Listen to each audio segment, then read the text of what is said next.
ഞാൻ 3/4 kilo chicken കൊണ്ട് chicken fry ആണ് ഉണ്ടാക്കുന്നത്. അതിനുവേണ്ടി ഞാൻ 3/4 കിലോ ചിക്കൻ എടുത്തിട്ടുണ്ട്.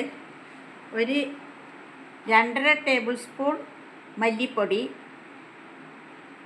1 ടേബിൾ സ്പൂൺ ഗരം മസാലപ്പൊടി, 1 ടീസ്പൂൺ കുരുമുളക് പൊടി, ഒരു 2.5 ടേബിൾ സ്പൂൺ മുളക് പൊടി, ഒരു പിടി കറിവേപ്പില, ഒരു ടീസ്പൂൺ മഞ്ഞൾപ്പൊടി, ആവശ്യത്തിന് ഉപ്പ്. ഇത്രയും സാധനം ഉപയോഗിച്ചിട്ട് നല്ലൊരു ചിക്കൻ ഫ്രൈ ഉണ്ടാക്കി കാണിച്ചു തരാം. ഞാൻ ചിക്കനിലേക്ക് ആവശ്യത്തിന് ഉപ്പ് ചേർക്കുന്നുണ്ട്. പിന്നീട് കറിവേപ്പിലയും മുളക് പൊടിയും മഞ്ഞൾപ്പൊടിയും. മറ്റത് ഇപ്പം ചേർക്കണ്ട, മുളക് പൊടിയും മഞ്ഞൾപ്പൊടിയും മാത്രം ചേർത്താൽ മതി. ഇനി ഇത് നന്നായിട്ട് കുഴച്ചിട്ട് ഒരു അരമണിക്കൂർ വെക്കണം.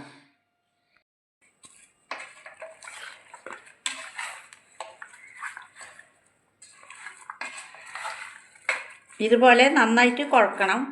കുഴച്ചിട്ട് അരമണിക്കൂർ കഴിയുമ്പോൾ നമുക്ക് ഉണ്ടാക്കാൻ തുടങ്ങാം. ഞാൻ കുക്കറിലാണ് ഉണ്ടാക്കുന്നത്. എങ്ങനെ ഉണ്ടാക്കുന്നതെന്ന് കാണിച്ചു തരാം.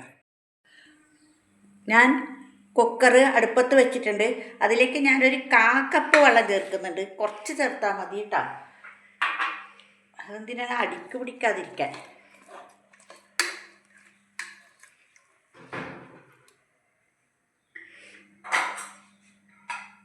ഇനി കുക്കറിൻ്റെ മൂടിയിട്ടിട്ട്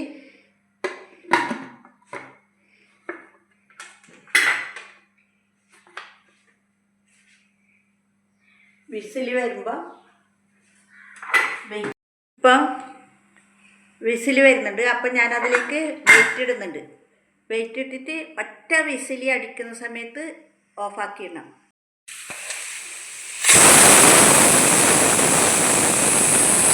മാത്രം അടിക്കുമ്പോൾ തന്നെ ഗ്യാസ് ഓഫാക്കിയിടണം. ഇപ്പോൾ ഇതിലെ ആവിയെല്ലാം പോയി. ഇനിയിപ്പോൾ ഞാനിത് കുക്കർ തുറക്കുന്നത്.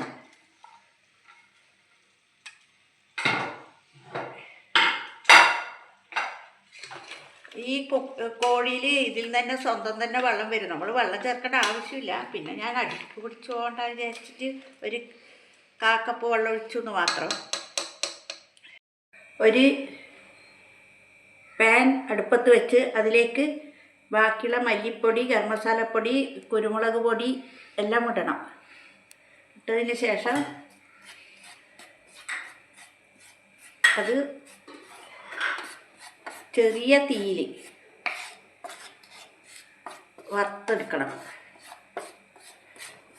അതിന് ശേഷം വേവിച്ച് വെച്ച കോഴിയിലേക്ക് ഇടണം.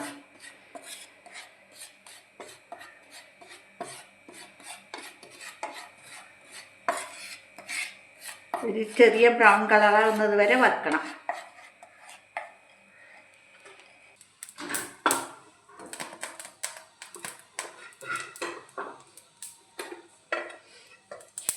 ഇനി നമുക്കത് ഈ കോഴിയിലിട്ടിട്ട് നന്നായിട്ട് ഇളക്കിയിട്ട് ഒന്നുകൂടി വരട്ടിയെടുക്കാം.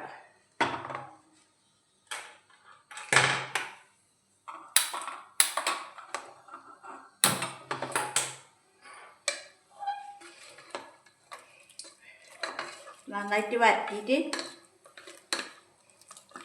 വെള്ളം വച്ചിട്ട് ഞാനൊരു പാത്രത്തിലേക്ക് മാറ്റിയിട്ട് കാണിച്ചു തരാം. ഇത് ഭയങ്കര ടേസ്റ്റിയാണ്. കുട്ടികൾക്കെല്ലാം ഭയങ്കരമായിട്ട് ഇഷ്ടപ്പെടും. നമ്മൾ ഇതിലെ വെള്ളമെല്ലാം വറ്റിച്ചിട്ട് ഇങ്ങനെ പൊരിച്ചിട്ടെടുക്കണം. വെളിച്ചെണ്ണ ഒന്നും ചേർക്കണ്ട, സവാള ചേർക്കണ്ട, വെളിച്ചെണ്ണ ചേർക്കണ്ട. ഭയങ്കര നല്ലതായിരിക്കും. എല്ലാവർക്കും ഇഷ്ടപ്പെടും. എല്ലാവരും ലൈക്ക് ചെയ്യണം, ഷെയർ ചെയ്യണം, സബ്സ്ക്രൈബും ചെയ്യണം. ഇപ്പം കോഴി ഫ്രൈ ആയി. ഇനി ഇത് നമുക്ക് ഒരു പാത്രത്തിലേക്ക് മാറ്റാം.